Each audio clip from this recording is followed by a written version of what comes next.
Hello, everyone. As the participants start to come into the webinar, we'll give you all a couple minutes and we will get started at approximately 1 minute after noon. Thank you.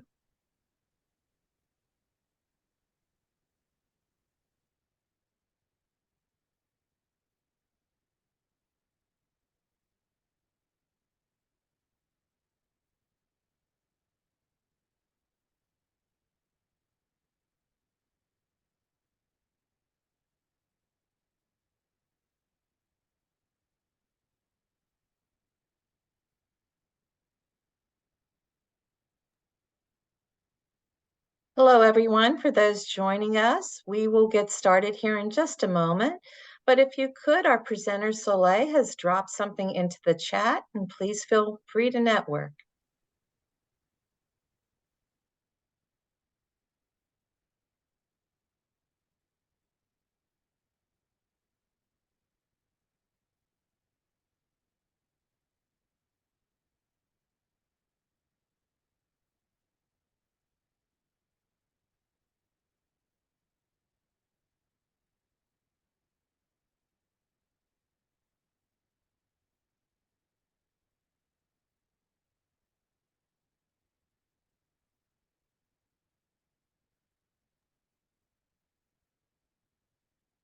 Well, it's great to see everyone interacting in the chat. We're going to go ahead and get started here in a moment. But first, I want to welcome you to our webinar today. My name is Janice Crow, and I'm a program manager here at the Temple Small Business Development Center. As you all know, the Temple SBDC helps small businesses start, grow, and succeed. We do this through our no-cost consulting and a variety of no-cost webinars and training programs like the one you're attending today. We are so excited for you to attend this first of two-part series. It is today and tomorrow. Launch Your Business with Customer-Focused Marketing, presented by Soleil Meade. And Soleil is a Google digital coach. And she is here with Vicki, also a digital coach with Google. So at this point, Soleil, Vicki, I'll turn it over to both of you. Thank you. Janice, thank you so much. Good afternoon, everyone. I am so excited to be here with you all. I am glad to read the comments and see about your businesses. One of the things, I'll drop a fun fact. One of the things I love to do is to go back to the chat and connect with you all as you drop your information. So whenever you introduce your business, if you have a website or your social media account, please drop that information and follow me back if I follow you. I love to see what you all are doing and I love to connect. And I also want to create in our spaces that we have together an opportunity for you to connect with another small business owner that might be in your area or in your industry so you all can network as well. So I am so happy to be here with you all this afternoon. I will be presenting part one of our two-part series, which is Launch Your Business with Customer-Focused Marketing. And this is one of my top workshops to present on, and I'm about to tell you why.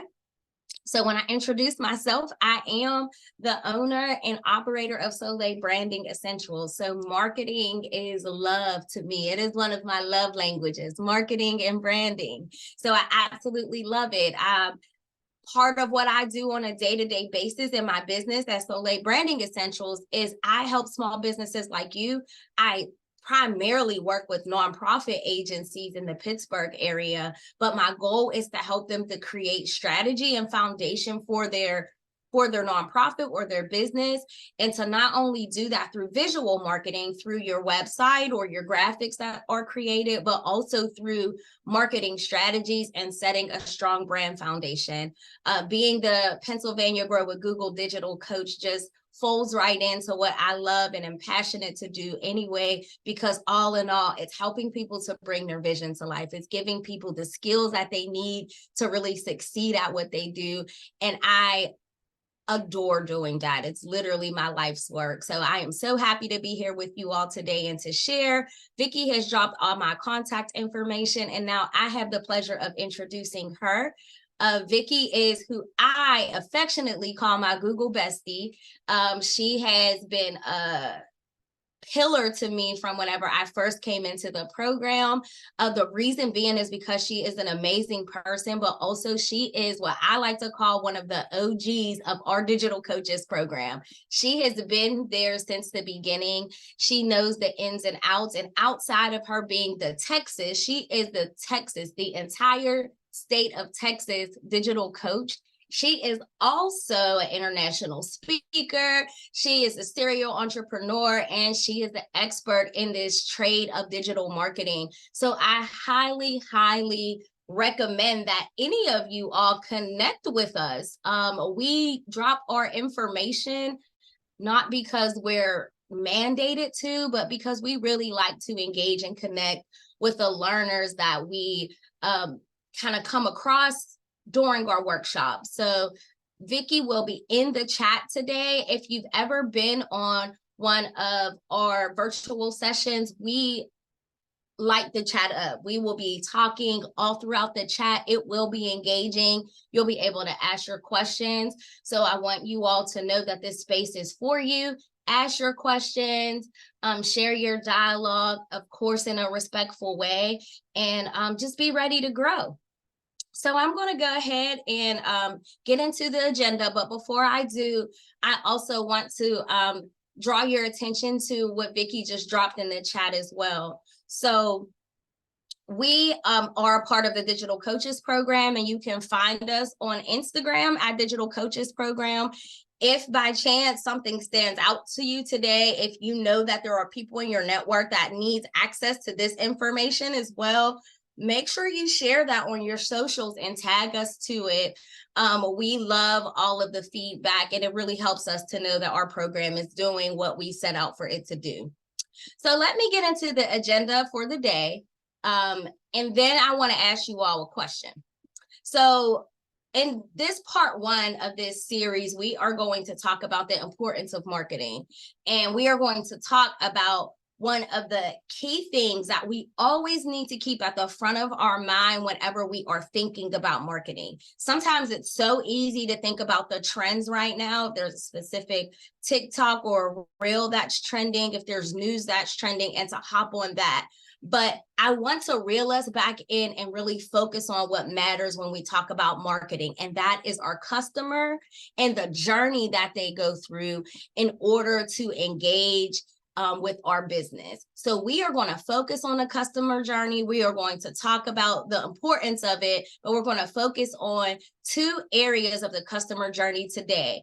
Reaching prospects, so reaching your customers and building awareness about your brand. And then we're going to talk about how to engage and influence them into that consideration phase, where now we want them to consider our business. And then tomorrow, same time right here, we're going to talk about the two final phases of the customer journey and how we create loyal customers and how we create that buy-in where they actually make the move to become a part of our brand. So have a question I want to drop in the chat, and I want you to respond. I want to know who is in the room. Let me know. If you're a business owner, give me a 1 in the chat. If you're an aspiring business owner, give me a 2. And if you're just here to learn, then put a 3 in the chat. So I love it. We have some business owners. I love somebody put a 1 and a 3, because we have some business owners that are here to learn. I love that. And we have a couple of 2s.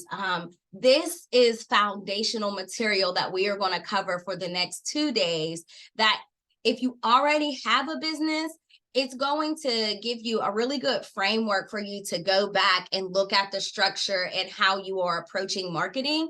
And if you do not have a business yet, now you have very solid building blocks for your marketing aspect. So let's go ahead and jump in and talk about marketing and the customer's journey. So we are going to start off by just talking about what marketing is and why this customer journey is so important. So we always like to start with this quote, and I love this quote. It says, "Great marketers don't make stuff, they make meaning." So this is a quote by marketing guru Seth Godin, and he really gets to the heartbeat of marketing. If we look at marketing as kicking out whatever product or service we provide, we're missing the mark.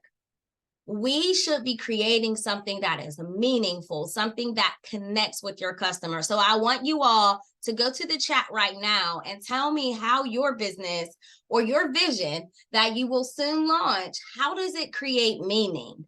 How do you connect with your customers? So a customer will become loyal to you if you create meaning for them, if you create connection for them. We're going to get into that a little bit more, but I want to hear from you in the chat about how your business creates meaning. So let's talk a little bit about some of our Grow with Google actual participants that have taken the information they got, they worked with their coach and made some amazing strides in their business. And it's always a pleasure when we get to introduce their business.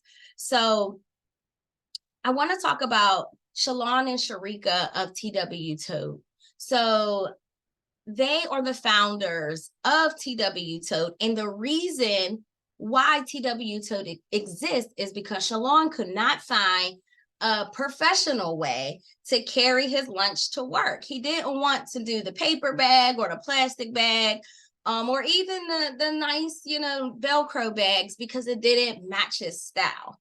In the industry that he was in, he wanted to look a certain way. So when he looked for a professional lunch bag online, he couldn't find anything. And as visionaries and business owners, that's always a good flag that pops up for us, because it means what we're thinking about is not yet out there. And that is a market that we can go ahead and command.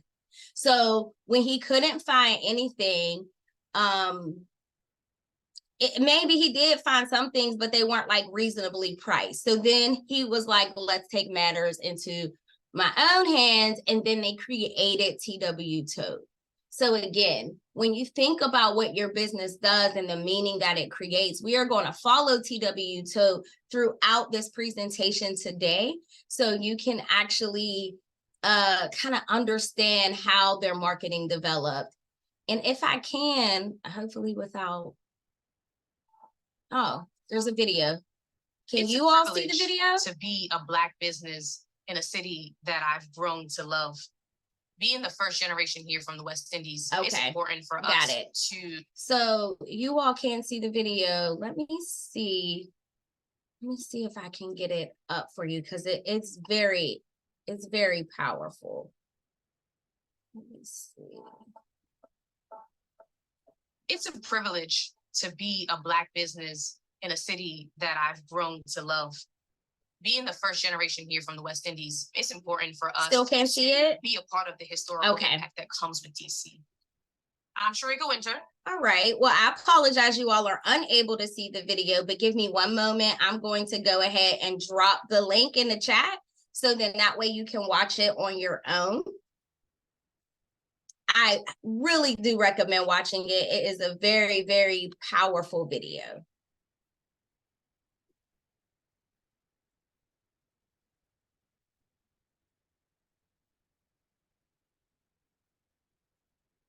Okay, so let me go ahead and move on to the next slide. So what we want to focus on is that when we are entrepreneurs, we have like a high kind of surge of passion whenever we come across the great idea, just like Shalon and Sharika did. So whenever we come across this idea, sometimes we're not equipped with the skills that we need to market it. We might know how to create the product or what we envision and see, but like, how do I find someone who's also looking for a professional lunch bag, right? So sometimes what happens is what we do is we make decisions based off of our gut instinct. So we think that everyone that wants our professional lunch bag looks and acts exactly like us. And while that could be true, that there are a lot of people similar to you that would like your product offering, we do have to really take some time and sit with marketing and make sure that we are understanding the customers that really need what we have to offer and offering it in a way where they feel completely educated about our product, they are interested in our product, and ultimately they make the choice to choose us because of all the efforts that we put into our brand and into the marketing in order for them to go ahead and make that move. So when we talk about what marketing is, we want to look at the fact that marketing is creating meaning, like we said. Marketing isn't just graphics. It isn't just a strategy. It isn't just posting on social media. Those are things that you do in order to execute marketing, but a lot of it is about your mindset and your strategy. It's about storytelling. So when we look at marketing, our marketing should answer questions that customers may have, like why they should buy from you or what's in it for them, what makes you different, what makes you great, what makes you, what would make me want to listen to your advice or to trust your expertise, and what is your backstory and how did you get here? You want to tell that story whenever you're looking at marketing. Marketing also is about building relationships and trust and credibility. Now, in the society we live in today, where everything is so quick with social media, 1 minute something is viral, and the next minute you don't even remember the person who went viral, right? That's why as business owners, we have to be aware of what's happening in the social world around us, but we also have to have a strong foundation that we don't have viewers that are fleeting or only there whenever we're viral, but we have people that we are building relationships with. We're building brands that people could trust and that people tell other people about. That is what marketing is. And lastly, marketing is influencing customers along their journey. And I honestly can't even give a highlight on this point that is good enough that measures to what we're about to get into. Because once you are introduced to this journey, is going to make you be more cognizant of every single stage that we should be taking our customers through and how to be intentional on how to show up in those stages. So I think Vicki might have already dropped this in the chat, but I do want to open up and I want you all to share, like, what are some of the challenges or questions that you have in marketing now? Drop them in the chat. So then that way, if I can, I will address them over the next 2 days as we navigate through this information. So if you're having challenges with marketing, if you have questions about marketing, we would love to hear them. You can put them in the chat.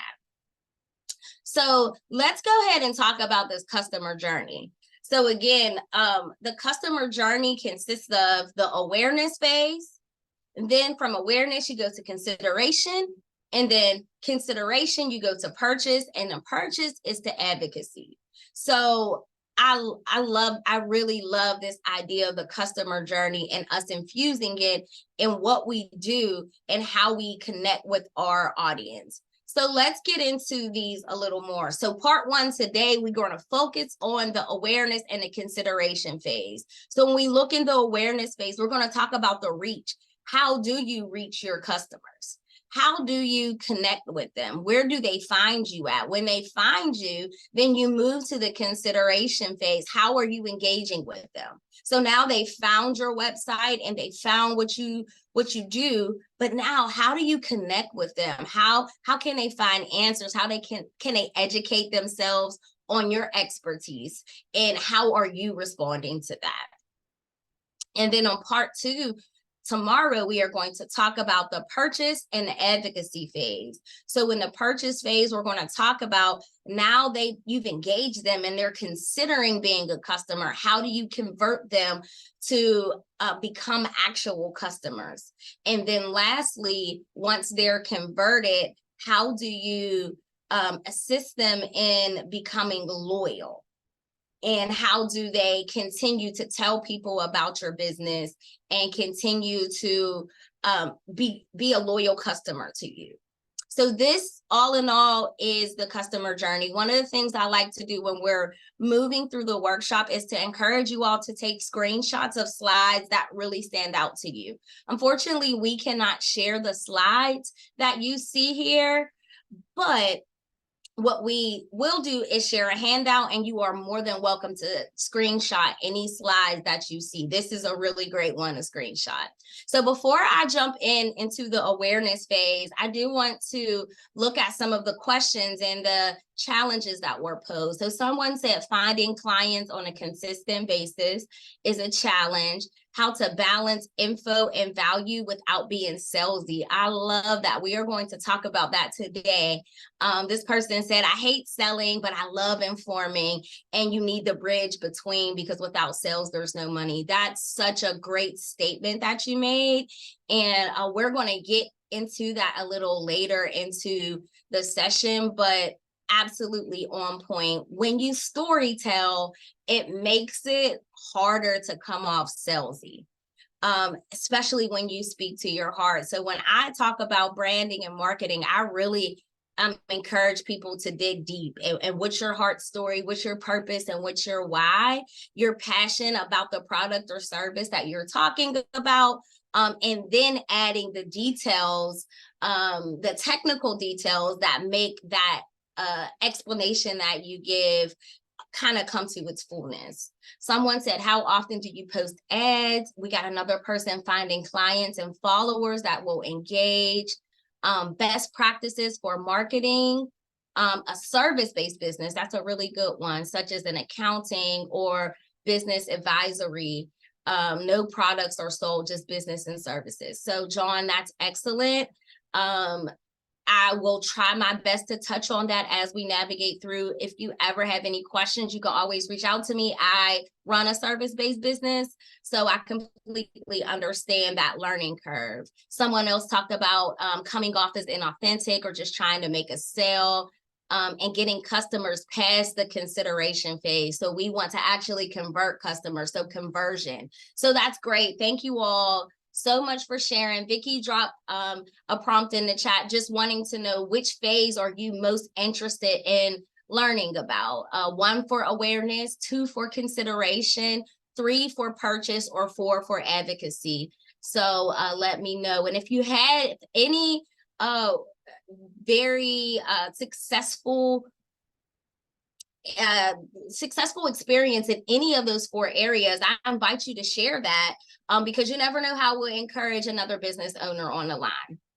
So let's go ahead and jump into the first phase of the customer journey. This is where we are going to talk about the awareness. Awareness is also the reach. It is answering the question, how do you reach your customers? So as you can see on the slide, it's giving you some different ways that you may reach your customers. And I want to know, what are some of the ways that you create awareness about your business? Drop it in the chat, whatever you use. It might be word of mouth. You could use Google.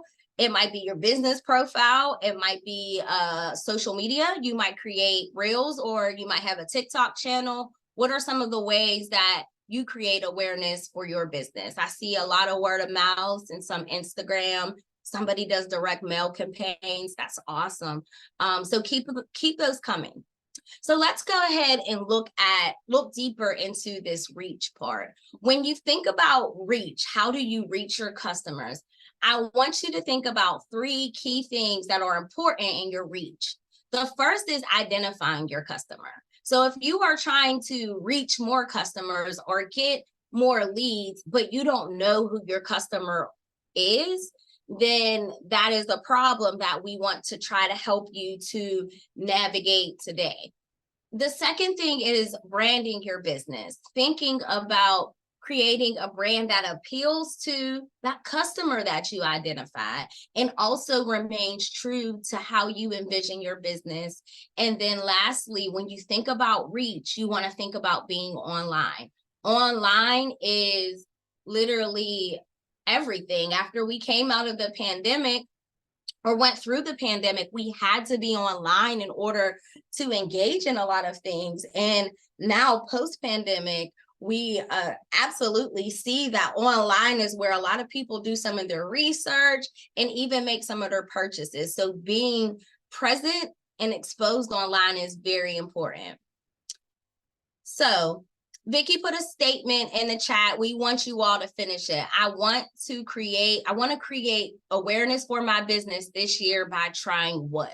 What is a way or something that you want to try to create awareness for your business? So let us know in the chat. So let's get into this identifying customers. So when it comes to identifying customers, you really want to think about what problem that you solve for your customer. Who is going to want what you have to offer is a question that you want to ask yourself. And in order to answer that question, you have to exercise empathy and actually put yourself in the shoes of the person who needs your product. What are their complaints? What are they saying that they're missing in life? How is it that your product makes life easier for them?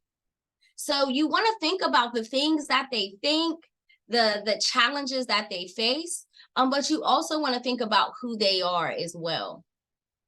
So I want to bring up the term market segmentation. And whenever you look at it from the lens of market segmentation, it really does help you to narrow in on who your customer really is. If you think about your customer from a broad base, like anyone who has a pet is because you have a pet business or something, anyone who has a pet is my customer, right? So say your pet business, you sell clothes for pets. It's really not anyone who has a pet. Some people just have pets and they just want to have pets. But there are some of us, Vicki and I, who will dress our pets, that I'm looking to buy my Stiller jersey for my pet, which I just bought, so there's a certain person. You don't want to stay at the surface and just make it easy for you and say everyone, but there's a specific person who enjoys dressing their pets up and making them feel more a part of their family. That is your customer. So I hope that little example helped you to realize how much more important the segmentation is. So when you look at market segmentation, these 4 areas that you see on the screen right now are areas that really help you narrow down who this customer is. When we look at demographics, we could think about things like age, gender, religion, income, education level, so on and so forth. Psychographics is thinking more about the interest of that customer. What do they value? What's their personality, their lifestyle? Geographics is where they live. So if your pet business is in Philadelphia and you don't ship, then your geographic is narrowed right on in. All of your marketing would be focused in the Philadelphia area and surrounding areas. Maybe there's a couple areas where you go to vend that might be a little far out, but you're able to narrow that down because you are in a specific location where you sell your product at. When you look at geographics, you also want to think about the language that is spoken primarily in that demographic, even the climate that they live in. So we use in the pet business, I just bought my pet a hoodie, a Stiller's hoodie, but I live in Pittsburgh and it's cold here. My friend Vicki is in Texas, so I can't buy a Stiller's hoodie for Roxy because she's probably not going to wear a hoodie because it's hot in Texas. So you want to think about those things. If you haven't done this yet for your business and thought about your customer, I hope we are giving you ways to think more intentionally about who your customer is. And lastly, that behavioral segmentation really lets you take a look at their frequency of purchasing what you offer. how much they use your products. Do they just use one of your products, or do they use the whole collection or the whole line? And how loyal are they? Did you hear someone say, I was referred by such and such? So understanding how they behave and interact is powerful in you understanding that customer. So let's look at a customer persona. So as you see on the slide, we are introducing you all to Metro Michaela. So Metro Michaela is in her mid-30s. She's a woman, she's single, and she lives alone in a large city. She's college educated, has mid-level management job in the fashion industry. She likes to have her friends over to cook and to drink wine. She loves traveling, but spends most of her time in the city shopping at local boutiques and farmers market. So if there was a product to market to Metro Michaela, how would you market it to her? And I want you all to answer this question. Vicki put some prompts in the chat. What social media platform is she mostly on? What types of words or imagery is going to stand out to her if she's scrolling and sees your graphic? What products would she be interested in? Everyone's saying she's on Instagram. Yes. Instagram and Facebook. I tell people all the time when we do this, because I'm kind of Metro Michaela, I'm absolutely on Facebook. Like, this is auntie era. She lives alone. She's single, so she probably doesn't have any kids. So she's probably on a rich auntie vibe. She's my girl. I'm on Facebook more than I'm on Instagram. So in case Metro Michaela is somewhat like your customer, you definitely want to make sure you do Facebook. Even though it may seem that things are pushing more to Instagram, you want to be where she is. Someone said wine-related housewares like dish towels or t-shirts to market on her Instagram or maybe TikTok. Absolutely. We have a learner that comes to our workshop that has a Sweet Brown Girls travels or adventures, I think, and she does wine tasting and she hosts wine tasting. So Metro Michaela is absolutely her client. So let's look at things a little more. I love all of your answers in the chat. Somebody said hair products. I love that. You notice she has natural hair. She said something about local markets and farmers markets. Love that. That's how we should pay attention to our customers. So when we look at Metro Michaela, here are some of the things that may appeal to her. Everything that you all said. Somebody said high resolution, modern photography. Shannon, I love that, because you're paying attention to the story that was told about her, that she's in the fashion industry. So she's going to be drawn to high resolution, modern photography. I love that. So you all are already doing a great job at looking at how to market to the customer. So we have here fashion blogs, local boutiques, social media, clean graphics, modern colors. You guys hit on that. Some words, fresh, natural, quality, travel, experience, and then also some attributes. So one of the things that I encourage you all to do, just like you see this slide has channel, imagery, words, and attributes, build that out for your customer profile as well. What channels do you reach them on? What imagery do they want to see? This is the level of investment that we should be putting into understanding and learning our customers. So I'm very curious. I think Vicki dropped it in the chat already because I see some of your responses. But if you have a customer persona built for your brand already, give me a 1 for yes, a 2 for no, or a 3 for no, I'm putting it on my list, or I'm going to update mine. So I see a lot of you have them already and some of you don't. So I hope this created the framework, because like this is like the core foundation of the journey. If you don't know who your customer is, then you're shooting in the dark with trying to market to them. So this is very important. So I also want to move to that next phase. And we talked about building your brand. So how important branding your business is in this awareness phase. So you want to make sure that you have your logo and your brand colors.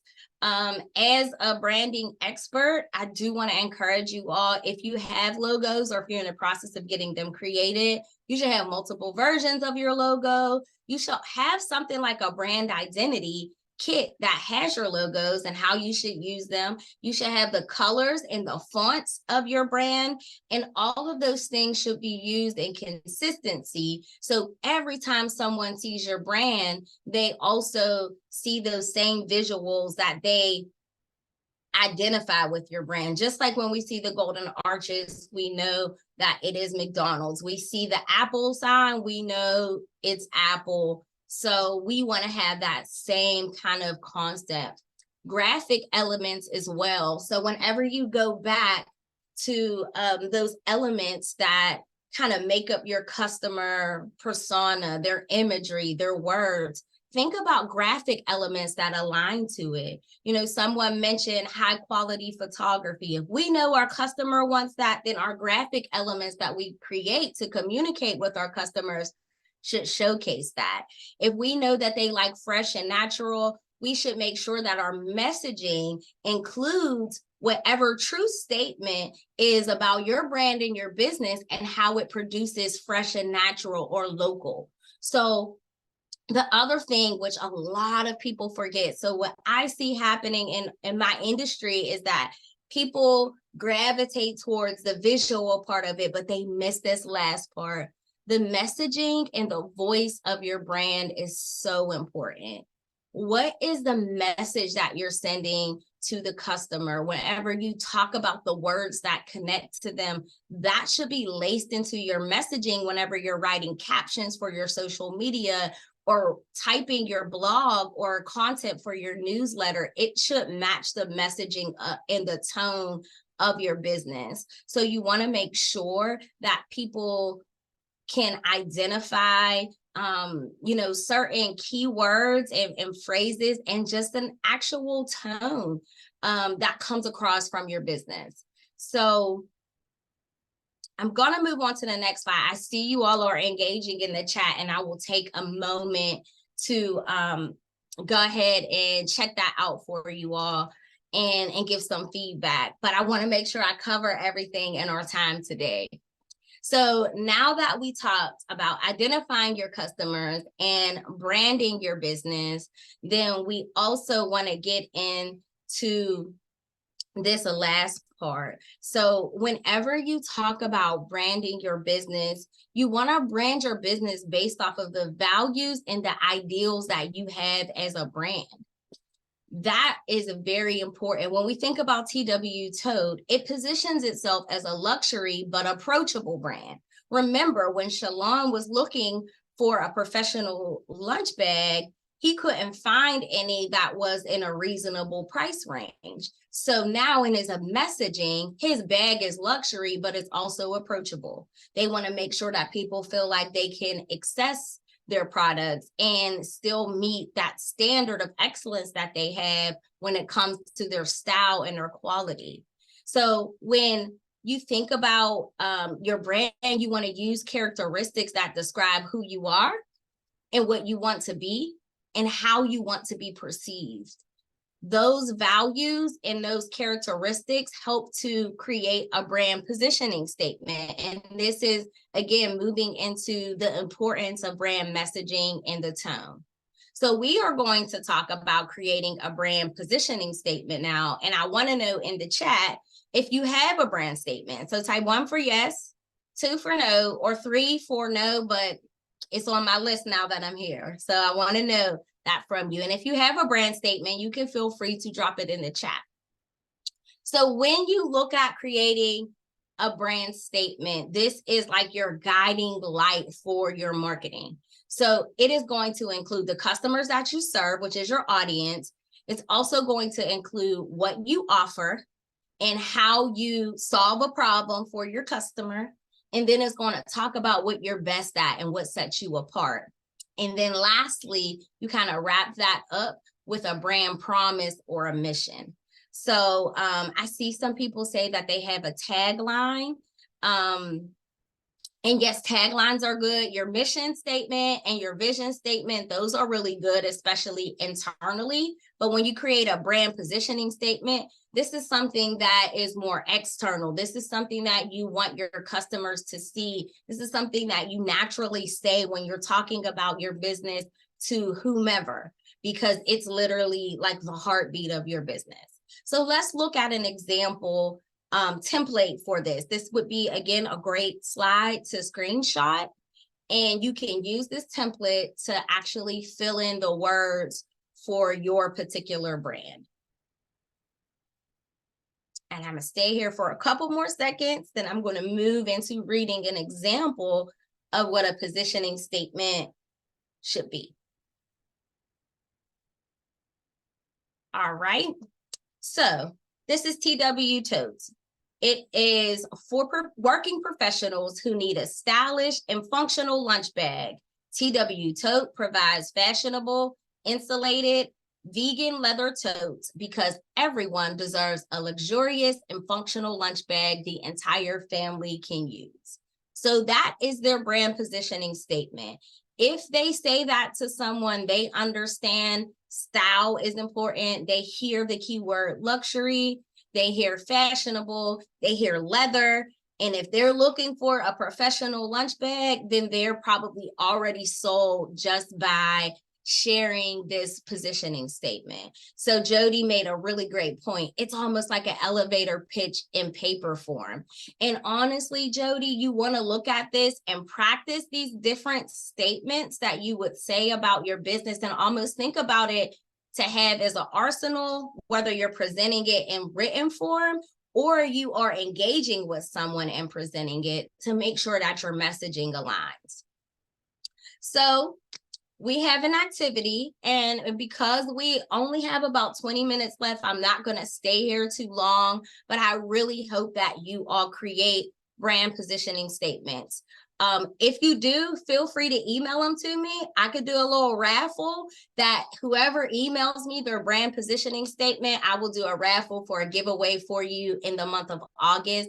I really want to be invested in creating, not just providing information, but also creating that space for you to actually do the work so you walk away with something tangible. So you heard it here, whether even if you hear it in the recording, if you get it in by the end of this month, a brand positioning statement, I will do a raffle for you all and we will do a giveaway and you all will walk away with a brand positioning statement for your business. So Vicki just dropped my emails in the chat. So go ahead and email that over to me and we'll get it started. And once you go ahead and share those, we encourage you to share it on your Twitter, your Facebook, your Instagram page.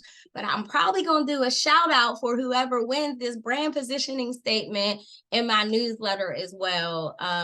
Just really encouraging you all to do that work and to make these statements and messaging and customer persona that's needed in order for you to really have a firm marketing foundation.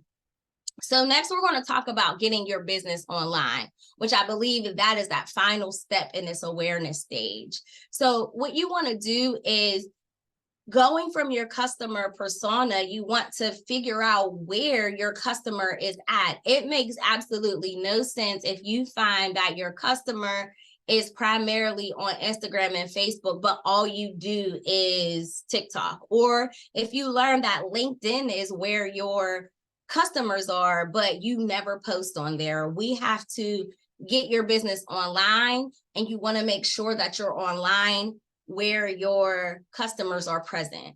So that could look like social media. It could look like being a part of directories that align with what you do, or specific professions. Somebody mentioned like having a service-based business, making sure you're online by being a part of directories for accounting services would be a great tool and a tip for you. And also online marketplaces. So if you sell a product or a service, then you can be on an online marketplace, something like Etsy or something like that, to sell your product and your services.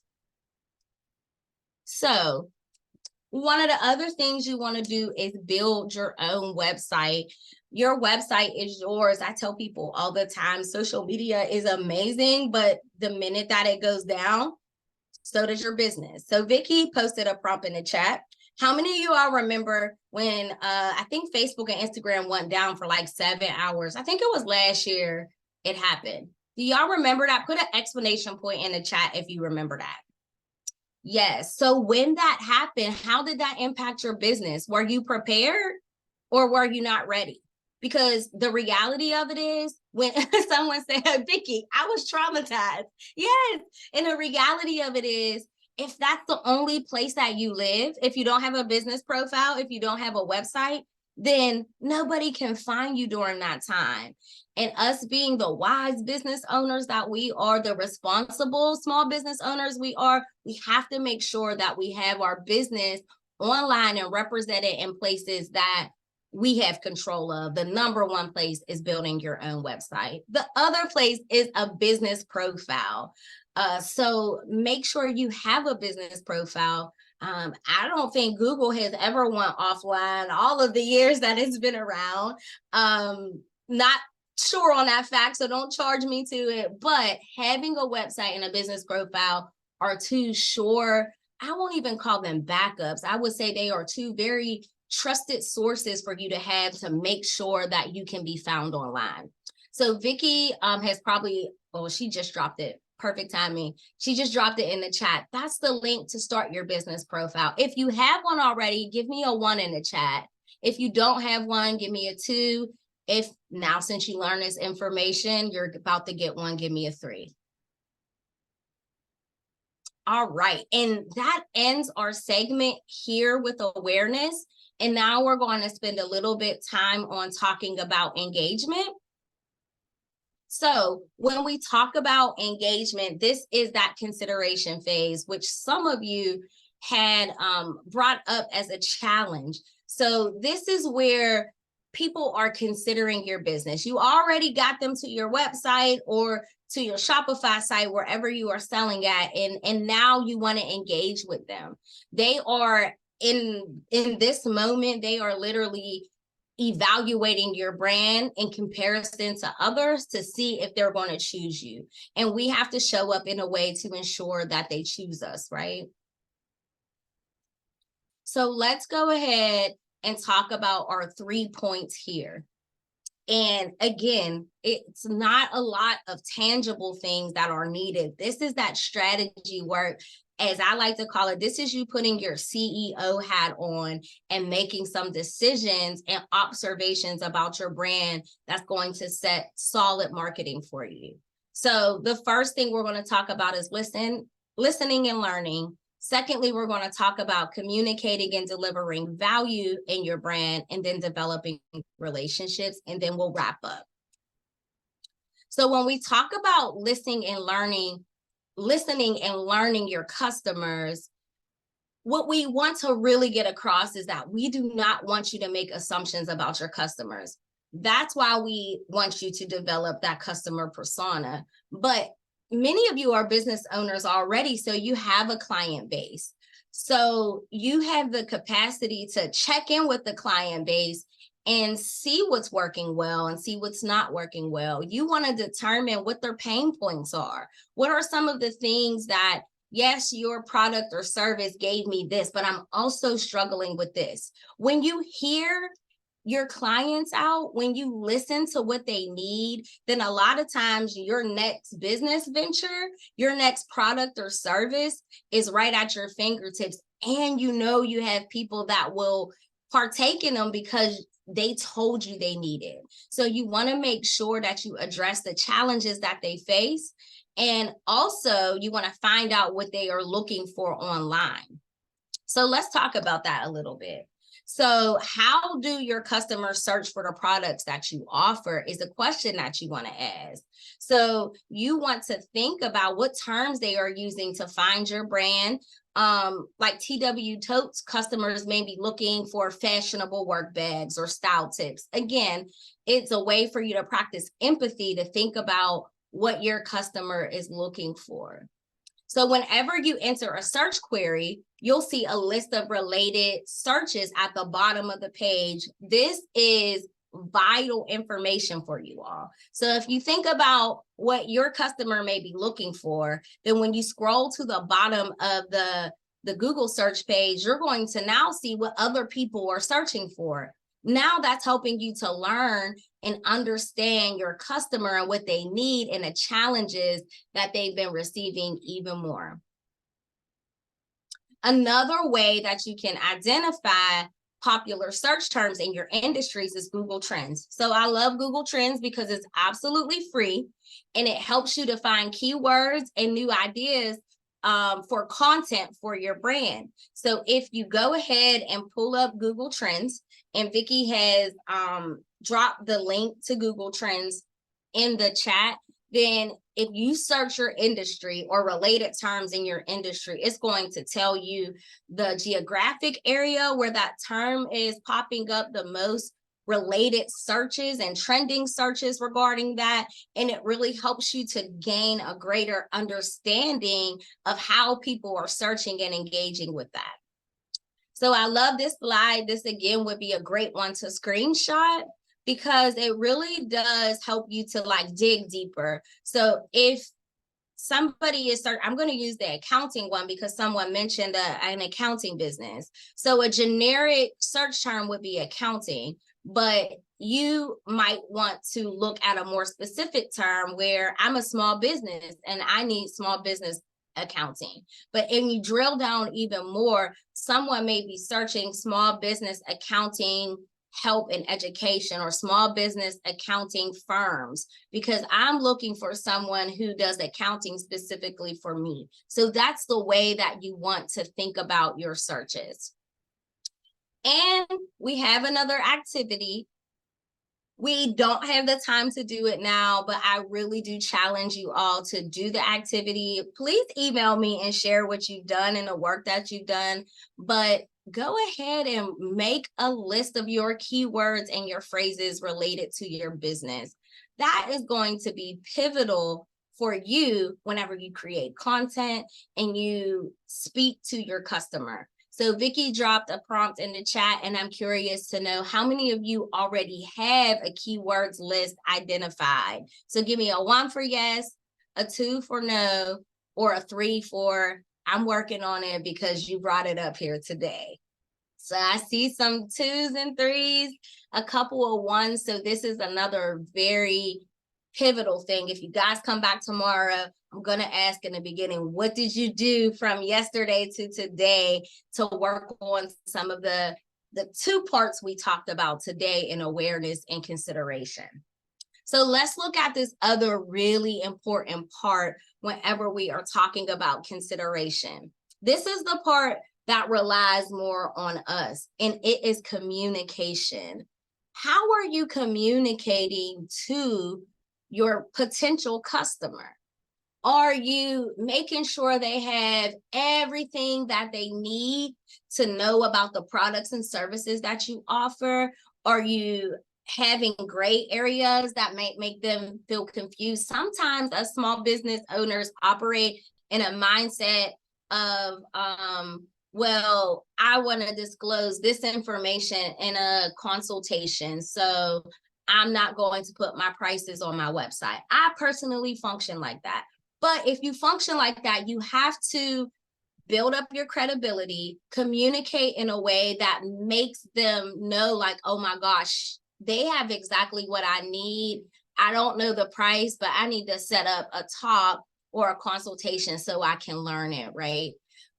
This communication piece is so important. This is where you include all your research. This is where, if you're a service-based business, you include your accomplishments, case studies that back up why your brand and your business is so powerful and is so influential. And again, you establish with expertise. So you're letting them know, like, I've been doing this work for so long. All of us should have a history or an about page on our website or within our socials where people can kind of learn a little bit of the story and understand why they should trust you. So the next thing that you want to do is, now you've been listening and learning, you're communicating well with your customers. Now you want to make sure that the content you're creating that proves that you're listening, that proves that you're learning what they need, and also is communicating to them in a way that makes them want to try and trust your brand. Now you have to share that content through as many channels as you can. So you want to share it on social media. Of course, the streams that are relevant to your audience. You want to do a newsletter. If you have a ton of emails already, a newsletter is going to help you to further communicate and engage. YouTube, podcasts, blogs, whatever it is, you want to share that information. On the screen, you can see how well TW Tote is sharing this visual imagery of their luxury bags that they offer, as well as their caption. They use the word luminous. That aligns with luxury and that professional feel. So online publishing, Christine, would be like if you are writing articles for like a publication. There are certain magazines or news sources that you might be able to share about your business or your brand. Those really help for you to, number one, it creates media content for you, but it also helps for you to establish credibility as an expert. So you would look at publishing sources for your industry and write in those. So we talked about this a little bit earlier, and I think I just have a couple more slides before we wrap up. You all were so engaging today. I know I'm not going to get a chance to go through everything before we close out, but I cannot wait to go back and read the chat, and we'll catch back up. But sharing and not selling, multiple people said one of the challenges that they face is that they don't want to convey as if they are selling or inauthentic. So these are some of the things that you can do to make sure that you're sharing and not selling. And a lot of times we don't think these things help, but it validates our products and our services that we made. If you sit down and take the time to create FAQs for your business, thinking about the questions that current customers have asked you or may ask you, honestly, I promise you, it will equip you whenever you are in a space where you're talking with someone about your business to have answers to the questions, to the challenges that our customers face. Another thing is comparison specs. You could shut a lot down if you already know who your competition is and you are comparing the product or service that you're offering to it. That can come off as you sharing, like, this is what I know our product does in comparison to some of our fellow industry leaders, right? You can also do videos to explain how to use your products. You can do videos to further engage and to create a greater connection with your audience as well. That makes them feel more connected to you. That makes them see your face or whoever your representative is and feels like you are going the extra mile in showing me how to use this. Another thing is you can host webinars. And then you can also give them samples. Samples is a great way for people to feel like you're not just trying to take their money, but let me help you to experience what I have to offer before you make a decision. So I hope those are some helpful tips for you all who are having that challenge of sharing and not selling. Very, very important part of this consideration phase. And you want to keep this really at the top of your mind when you're marketing is developing relationships. If you are heavy on social media, how are you getting someone to click the follow button and not just watch your trending reel? Because relationships is what builds the retention, which is our last phase.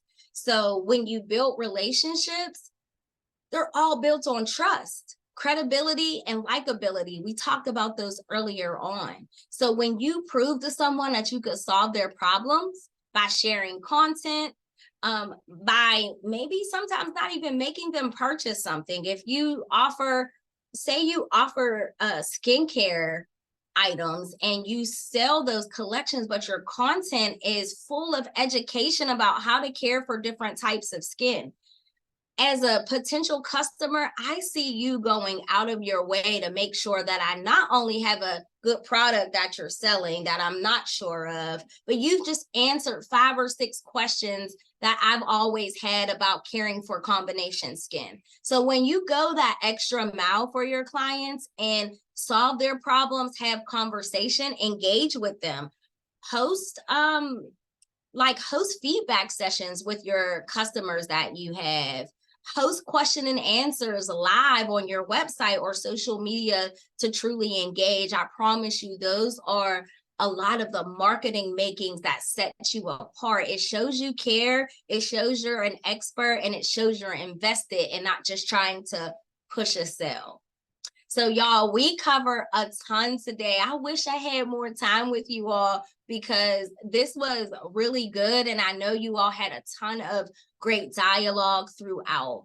I want to make sure that you get the handout for today. I think Vicki may have already dropped the link for you all, but you'll also get a copy of it when the Temple SBDC team sends out the recording to you all. Today was phenomenal. I really want to know what you learned. Like, what was your favorite part? What are you excited or challenged to do from today? And I'm challenging you all to come back tomorrow because I'm asking, number one, send me your brand statement so we could do the giveaway. But I can't wait to ask tomorrow, what have you done? What have you looked at? What have you worked on since we met 24 hours ago for your brand? So I'm really excited to hear from you all. I hope you guys come back tomorrow. This is a recap of what we did today, focusing on awareness and consideration. And tomorrow we will focus on purchase and advocacy. Advocacy is that retention part. And Vicki's going to drop some links in the chat just to give you some resources on Google tools. And I am going to close out. Thank you all for being here. Thank Vicki and Janice for your support. And then I want to turn it over to Janice for any final closing that she needs to do. Thank you all. Well, Soleil and Vicki, thank you. This was a fantastic webinar, and we're truly blessed to have you join us. For those of you who may not have seen, I dropped a quick link in the chat for a 1-minute survey. Someone had asked for the link to register for tomorrow's event. If you email me, janicesbdc@temple.edu, I'll type that in the chat, and I will send you the registration link for tomorrow. Again, thank you all so much. And Soleil will be here tomorrow and we'll keep moving forward. Thank you all. See you tomorrow.